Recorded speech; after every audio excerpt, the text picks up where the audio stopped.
Dead men's bones, dark mysteries, forbidden secrets, thousands of stories still untold, in a vast labyrinth of underground passages. These are no ordinary storerooms.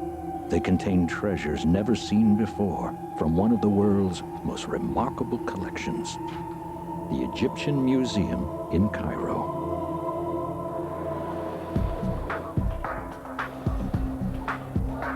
Royal mummies, priceless jewelry, King Tut's treasures.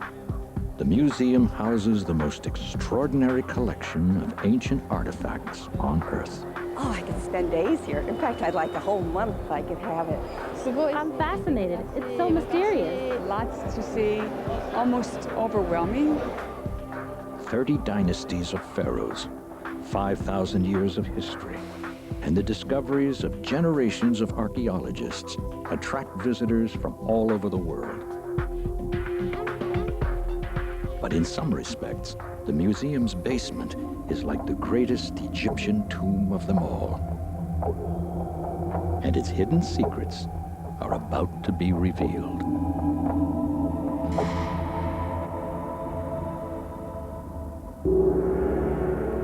Egypt. A land of unsolved mysteries, forgotten tombs, and long-lost mummies. For thousands of years, people have come here looking for hidden treasures and ancient knowledge. Egypt has slowly offered up some of her secrets, but there are many more still waiting beneath the sands.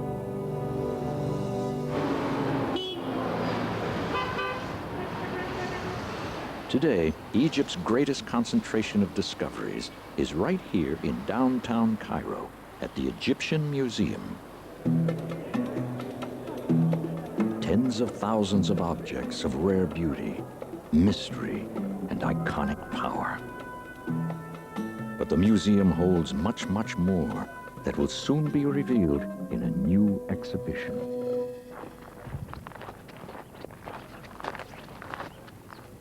Dr. Zahi Hawass is Egypt's most prominent archaeologist and has a string of extraordinary discoveries to his name.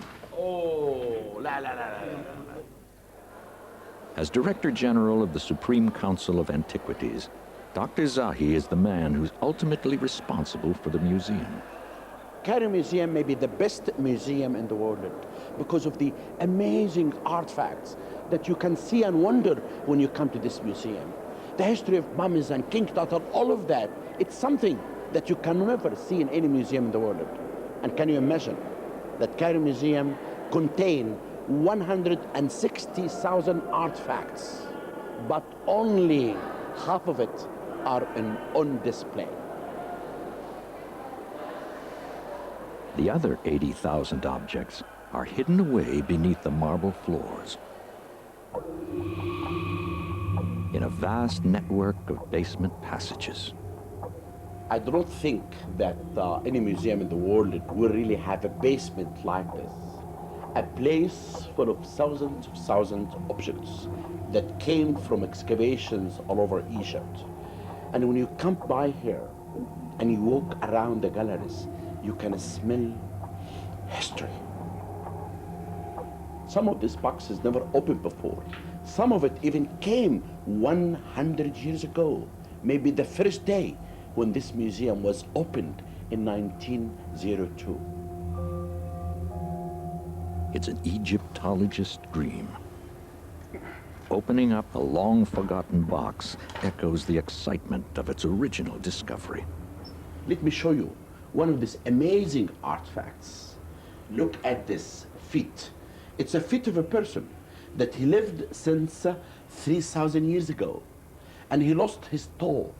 What the Egyptians did, they replaced it. They made the first plastic surgery ever happened in history. They had this kind of things to tie every piece in it because they have holes here. And these holes would be tied. The analysis showed that this man lived for a few years walking with this. And he kept it with him because he would like to walk safely in the afterlife. This is just one of the hidden treasures that will be displayed in a special exhibition for the museum's 100th birthday celebration. Back upstairs in the public part of the museum, there are more human relics in the Royal Mummy Room. Here are the mortal remains of some of the most famous rulers of ancient Egypt. Ramses the Great, who's thought to have ruled for 67 years. Tutmosis IV, who's rumored to have murdered his elder brother to gain power. And the noble features of Seti I, a patron of the arts. All of these mummies have stories to tell, but it's only by a twist of fate that they ever made it here at all. The story begins in 1875 when a man named Abdel Rasul lost one of his goats. It happened 400 miles south of Cairo, near modern-day Luxor. Abdel Rasul finally found his missing goat here, in the hills of Deir el-Bahari, near the Valley of the Kings. But he also found something else. A secret hiding place, or cachette, of royal treasures. Realizing the value of his discovery, he decided to get rich. He was soon smuggling priceless artifacts to the markets of Luxor and into the willing hands of shadowy dealers. His furtive trade went on for several years. But in 1881, the Cairo authorities sent Emil Brugsch, a young German archaeologist, to investigate the rumors of tomb robbing. Al-Rasul was imprisoned and tortured. He eventually agreed to take Brugsch to the cachette.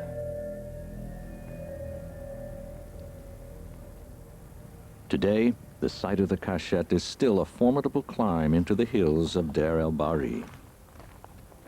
Dr. Zahi has picked a hot day to visit, with temperatures reaching 115 degrees.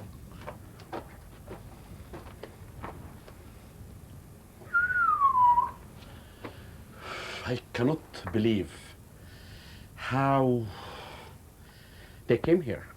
This is the cachette, the first cachette of mummies that was found. I mean, it took me 1 hour climbing, walking, knocking in the rocks until I came here. One can only imagine how Abdel Rasul felt as he led the German to his secret hoard.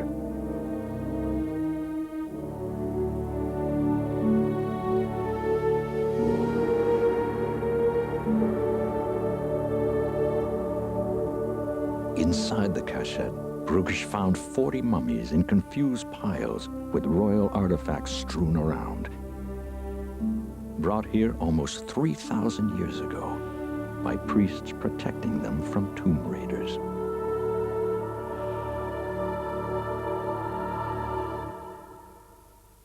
"40 mummies of famous kings, like Seknen-Ra and Amose, the two famous kings who dismissed the hexes from Egypt. Thutmose III, the famous king, Ramses II, Seti I, Ramses III.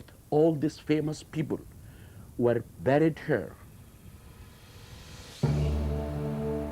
But this wasn't to be their final resting place. The tomb was emptied, and the air was filled with the sounds of wailing women and gunshots as local people paid their last respects to their dead pharaohs.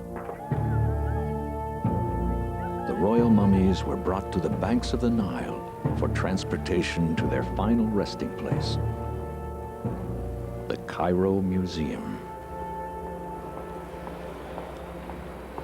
Alham Salah al-Din has been a museum curator for 15 years. She's now busy organizing the new centennial exhibition. Alham's first responsibility is to oversee the construction of new galleries in an unused part of the museum's basement. there is much to be done. It will be a challenge to finish. You know, it's hard work. It will be very, very hard time to set everything and to finish everything. But Al-Ham faces other challenges. The theme of the exhibition is hidden treasures, and many of these are recorded in the crumbling pages of the museum's ledgers. Al-Ham is searching for long-forgotten artifacts, hidden in dark corridors of the basement.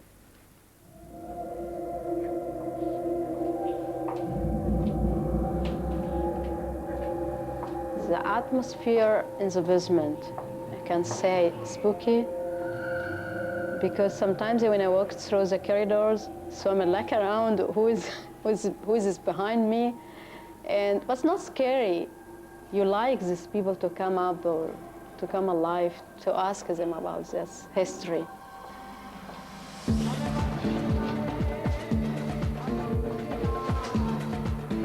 There's so much history here that it's difficult to decide just what to put on display and which stories to tell.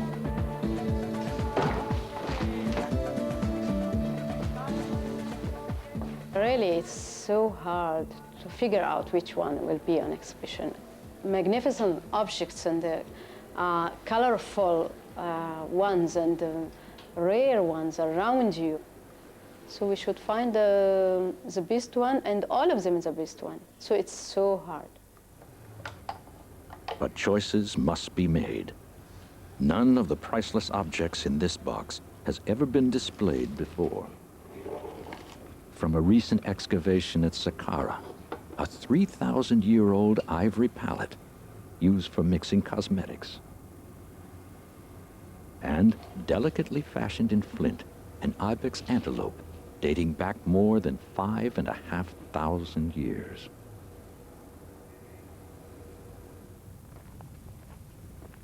Meanwhile, Dr. Zahi has decided to expand the search for exhibits beyond the museum. In 1999, he was working on the Giza Plateau to the west of the Great Pyramid of Khufu. He uncovered a complex of 65 tombs, and one of these belonged to a high-ranking priest called Kai. This is actually one of 65 tombs that we found west of the Great Pyramid. But what's really amazing are the inscriptions here. If you look, this is Kai, this is the name. Rechnesut means one known by the king. Hemnetcher means the priest, Khufu. Kai was the priest of Khufu. Inside the tomb, Dr. Zahi found extraordinary scenes glowing with color and more detail of Kai's life. He was a high priest, a scribe, and a man who performed temple rituals. But there was more. Behind that door, we found the statue of Kai. Maybe it is the most impressive private statue ever found in Egypt. The statue of Kai has been locked in a storehouse half a mile from the tomb since its discovery in 1999. Today, Dr. Zahi has come back to collect him.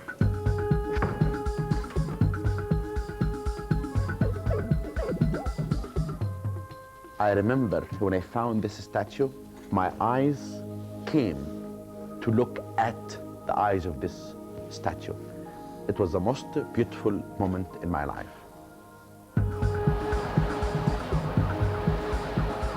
After 4,000 years on the Giza Plateau, Kai is on his way to the museum and the Centennial Exhibition.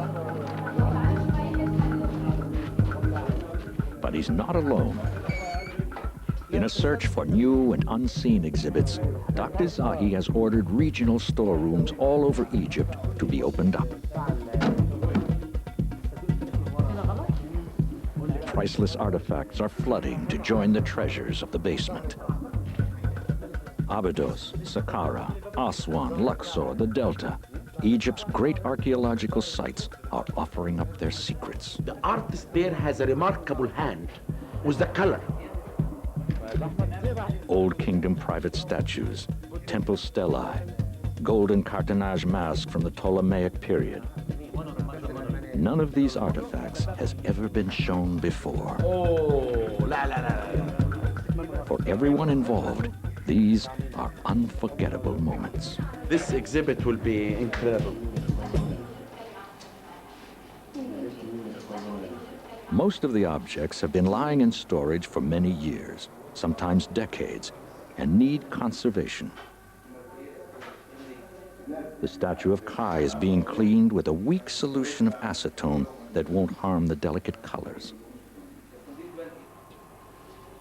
Discovered inside a tomb at the Bahariya Oasis, this child mummy had lain unseen for 2,000 years. Decayed parts are carefully removed to protect the rest of the mummy.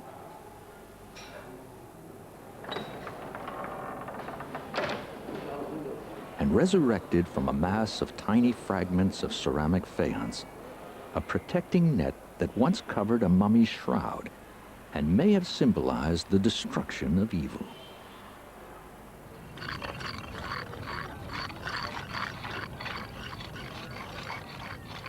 Conservation is not confined to the museum. It often begins in the field. One of the greatest examples of this took place here on the Giza Plateau almost 80 years ago.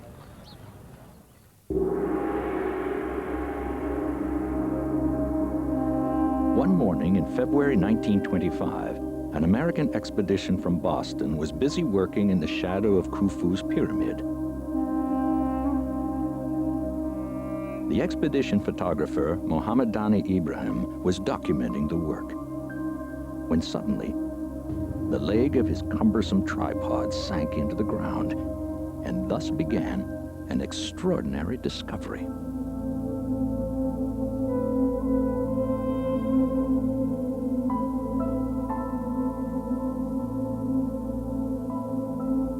George Reisner was the expedition leader. His team's excavations revealed a vertical shaft nearly 90 feet deep. A seal showed that this was the tomb of Khufu's mother, Queen Hetepheres. Inside was the queen's funerary chamber, and this was how it might have looked. A white alabaster sarcophagus, wooden chairs, a jewelry box. But over 4,500 years, airborne fungus had turned the wood to dust, leaving only piles of gold leaf and semi-precious inlays. It captured the hearts of everyone, because every piece has a story. Every piece had a smell of that great King Khufu, the builder of the Great Pyramid. For George Reisner, the discovery was a triumph, an archaeologist's dream. But the most amazing thing that we have to credit to this man, he came here, he was not like other Egyptologists or archaeologists, just want to boom and take the artifacts and put it in the Cairo Museum. No, he stayed 10 years, working every day from 7 to 4, recording, excavating, and the most important is restoring.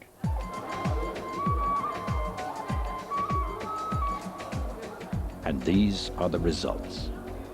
The pieces on display in the Hetepheres Gallery have been painstakingly recreated from Reisner's carefully documented finds. An armchair, a gilded wood casket containing the Queen's silver bracelets, one of the earliest known sedan chairs.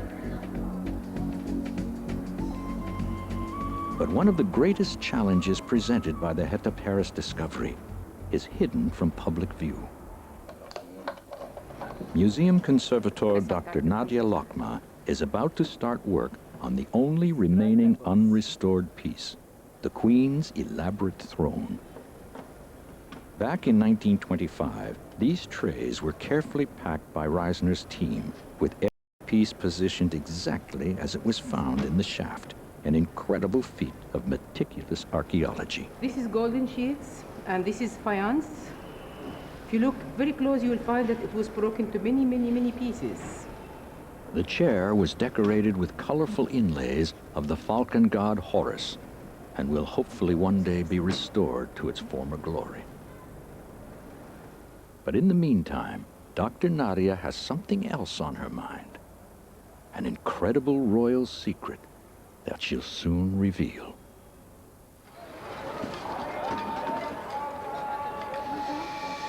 As preparations for the Centennial exhibition continue, National Geographic photographer Ken Garrett has arrived to document the artifacts.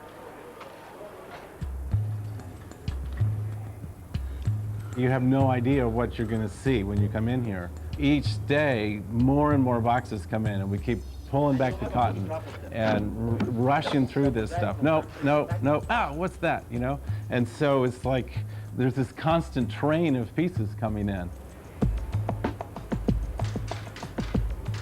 Ken has worked on assignments all over Egypt, but he's now faced with hundreds of unique objects. From the exquisite to the bizarre. Whoa, what in the world is this? Tiny limestone sarcophagi from Abydos. A little sarcophagus for an animal. What kind of animal? Shrew, I think. A shrew? Why in the world would they have a mummy for a shrew? Museum curators confirm that shrews were sacred to the falcon god Horus and were left in temples as votive offerings. Oh, these things are amazing. And something yet more intricate. 3,500 years ago, and they're still in perfect condition. Some of Tutankhamun's magnificent jewelry will be included in the Centennial Show, alongside caskets also found in the boy king's tomb. This is one of the sights that greeted Howard Carter when he opened the tomb in 1922, a packed storeroom of royal treasures for the afterlife. The discovery fired the world's imagination, and to this day, the breathtaking funerary objects are the museum's best-known attractions. Carter carefully packed up and sent to Cairo more than 3,500 objects from King Tut's tomb alone.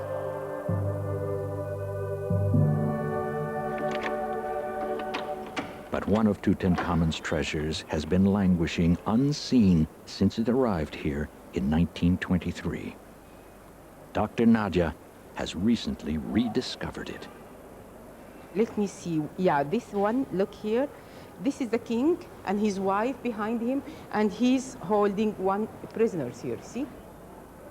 It's nothing less than the king's own chariot harness, sheets of intricately embossed gold foil on leather. If you look here, you will find that the king, Tutankhamun, is on his chariot. It's wonderful. It is like a story. It is like a story of the life of the king, his life as a human being. So I think it is wonderful. I love it. Tutankhamun's harness will be a star exhibit in the Centennial exhibition.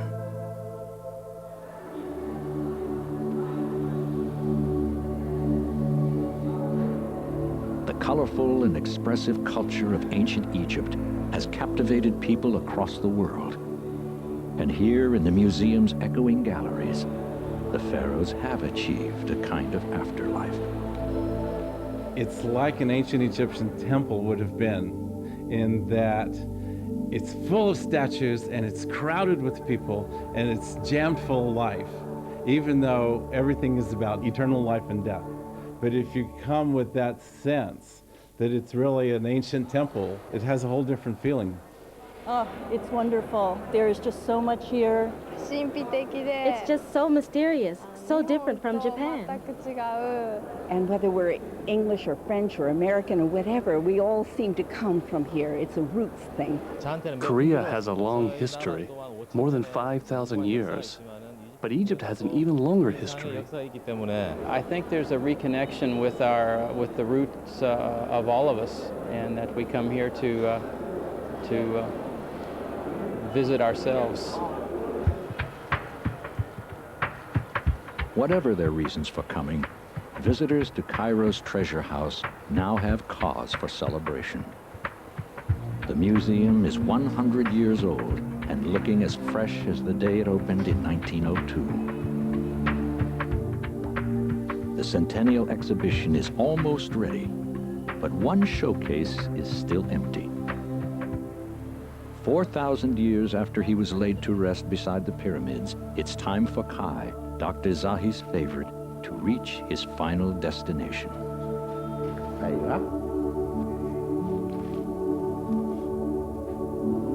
It's a special moment for Dr. Zahi. But like any archaeologist, his interest in the past is matched with an enthusiasm for the future. What is amazing, that all these artifacts in the museum and the basement are a tip of an iceberg. Today, archaeologists continue the quest for hidden treasures. Much has been discovered, but what more lies beneath the sands of Egypt?